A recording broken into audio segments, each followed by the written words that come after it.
Aujourd'hui, je reçois Mégane Perry-Melançon, députée de Gaspé. Bonjour. Bonjour Ariane. Donc, bienvenue à l'émission. Aujourd'hui, on a un gros ordre du jour, plusieurs sujets. On va commencer avec le sujet de l'heure qui est le quai de Percé.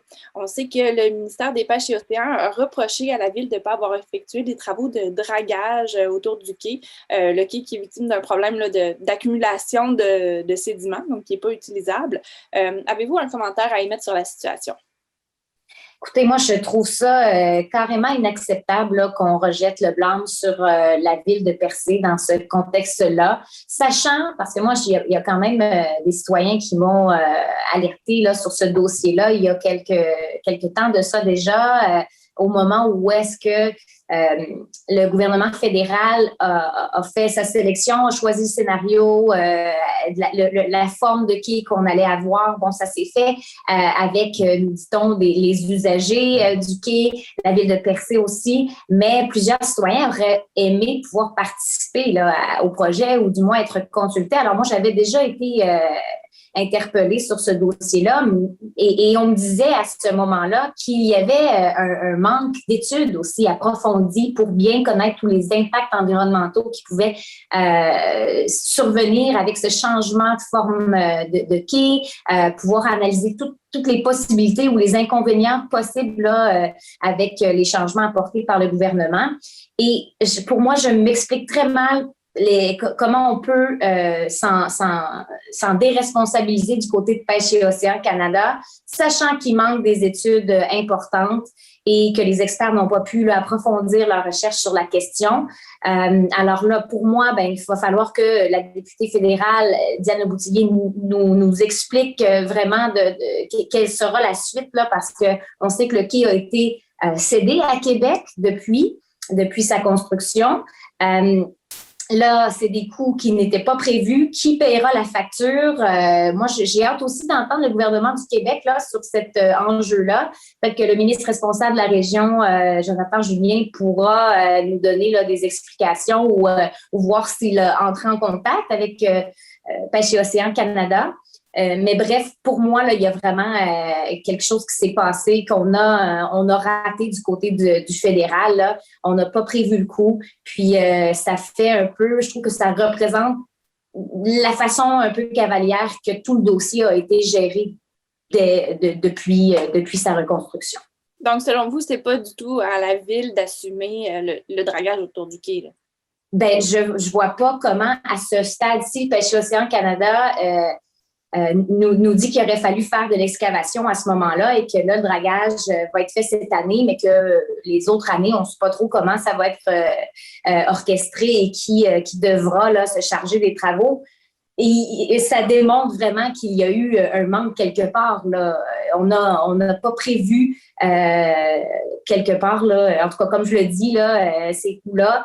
Et je vois mal comment une ville de Percé qui a déjà des dépenses et un faible nombre de contribuables pour payer ce genre de facture-là aura à payer des coûts là, qui n'étaient pas prévus dans un tel projet. Le fédéral, on le sait, là, c'est pas la première fois qu'il cède des infrastructures et qu'on manque d'argent pour l'entretenir parce que ça se fait un peu là, à la va-vite, soit les municipalités qui sont prises avec des infrastructures désuètes ou le gouvernement du Québec.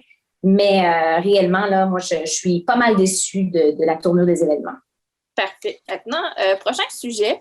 Vous avez lancé une pétition dernièrement pour que Québec se rétracte de ses investissements au forage Galt. Expliquez-moi de quoi il s'agit. En fait, je parraine une pétition qui a été initiée par un citoyen du comté de Gaspé. On sait qu'il y a plusieurs groupes environnementaux qui dénoncent là, le forage Galt ou le projet du Ticor Ressources qui a une filière là, Gaspé Énergie et qui a contesté un règlement du gouvernement du Québec, donc du ministre Jonathan Julien des énergies, de l'énergie et des ressources naturelles. C'est un règlement qui empêche les entreprises pétrolières de forer à l'intérieur de 1000 mètres là, de la proximité d'un cours d'eau. Là, on a contesté cette décision-là du ministre de ne pas lui donner la permission de forer près d'un cours d'eau. On parle quand même là, de la proximité d'une rivière à saumon, d'une ressource qui est déjà menacée. Et là, ce qu'on demande, c'est vraiment que Québec, qui a investi, je crois, 8,4 millions de dollars il y a quelques années pour ce projet-là, qu'il retire son investissement public. C'est des investissements publics. On veut qu'il retire tous ses investissements dans le projet GALT parce que, justement, c'est une entreprise qui est d'intérêt étranger, il faut le dire, il faut le préciser. Et moi, j'ai très peur que l'environnement du comté de Gaspé, finalement, ne soit pas pris en considération dans le projet. Moi, je trouve qu'on est vraiment rendu ailleurs. Là, en 2021, je m'explique mal pourquoi le gouvernement s'entête là, à poursuivre ces investissements ou continuer de réfléchir à la possibilité de donner le feu vert à des permis d'exploitation pétrolière, sachant qu'on est en train d'entamer un virage vert partout dans le monde. Alors, pour moi, là, c'était tout à fait naturel de parrainer une telle pétition. Et j'invite les gens qui nous écoutent et qui sont en désaccord aussi avec les orientations du gouvernement dans la filière des hydrocarbures à aller sur ma page Facebook. Il y aura une publication avec le lien pour accéder à la pétition qui sera en ligne sur le site de l'Assemblée nationale et vous pourrez ajouter votre nom et démontrer de cette façon-là qu'il n'y a pas d'acceptabilité sociale pour de tels projets. Très bien. Donc maintenant, on va se promener un peu plus sur la scène nationale. Il y a plusieurs dossiers dans lesquels vous êtes intervenus dernièrement. Donc, un d'entre eux est la parité à l'Assemblée nationale. Donc, selon vous, est-ce que ce serait important d'atteindre la parité? Ah oui, écoutez, on a quand même atteint la parité dans l'élection de 2018.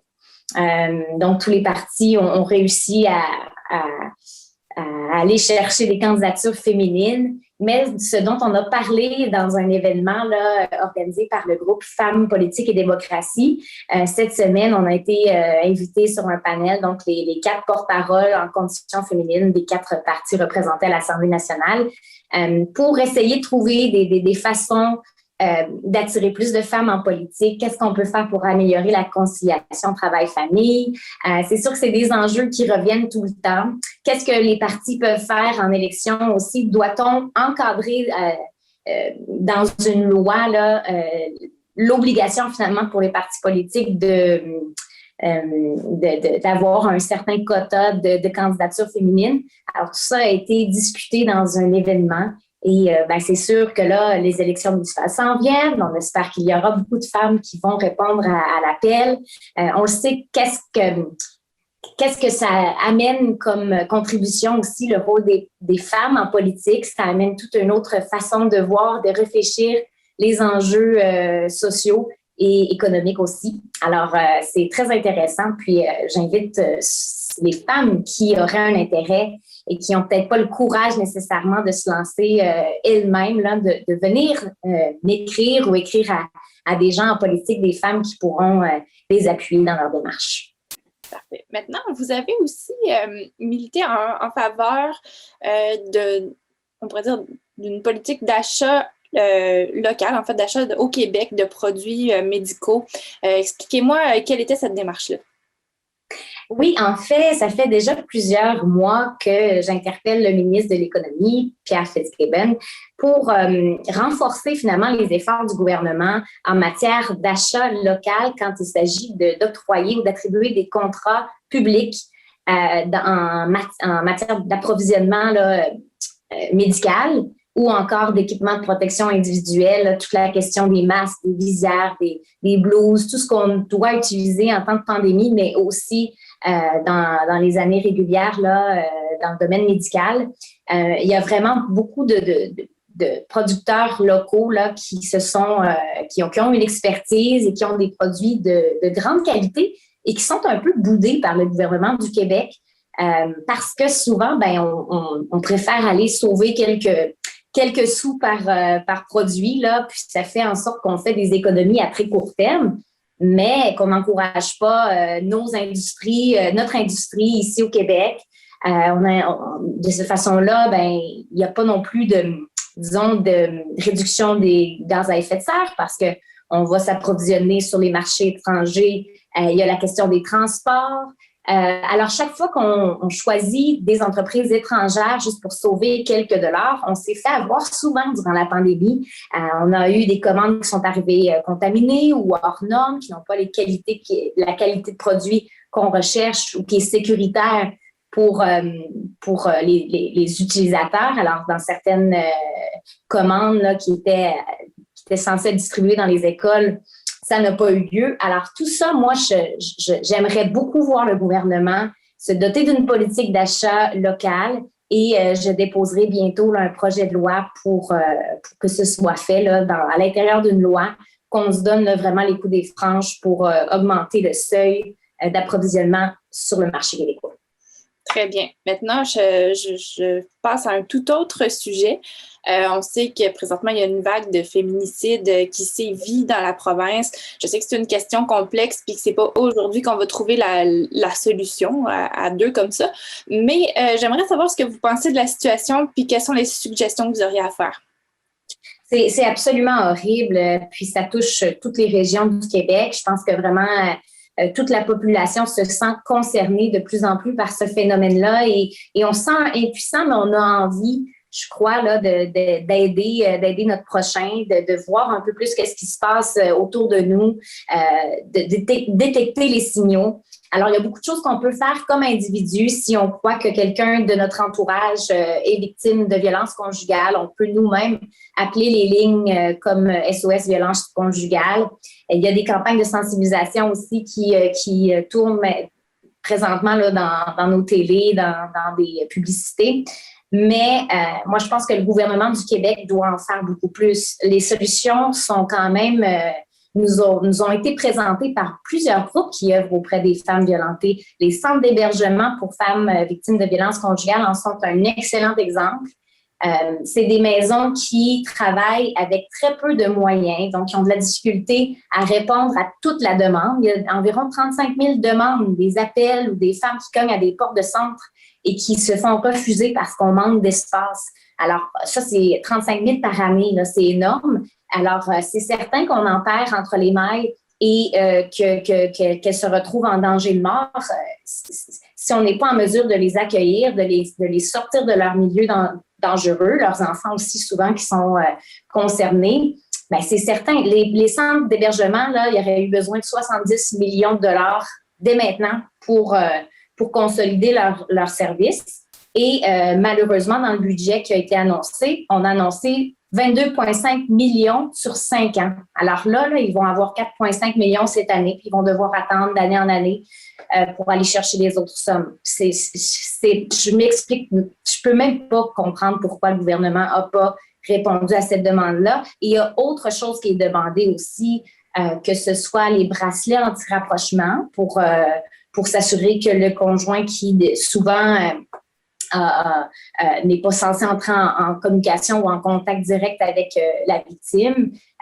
Ça, il y a moyen de l'implanter. Il y a aussi la création de cellules de crise parce qu'il y a souvent un pattern qui revient. C'est souvent au moment de la séparation, la femme tente de quitter le foyer, l'homme devient harcelant, il perd le contrôle sur sa victime. Donc, il multiplie les appels, tente de rejoindre. Il y a comme souvent, c'est à ce moment-là où est-ce que la victime elle est en danger pour sa vie.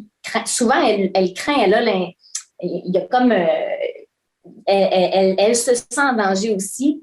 Et là, il faut qu'il y ait une cellule d'intervenants sociaux, de policiers, les maisons d'hébergement aussi, qui puissent s'assurer à ce moment-là précis que la femme n'est pas en danger. Et donc, on la sort de ce milieu-là.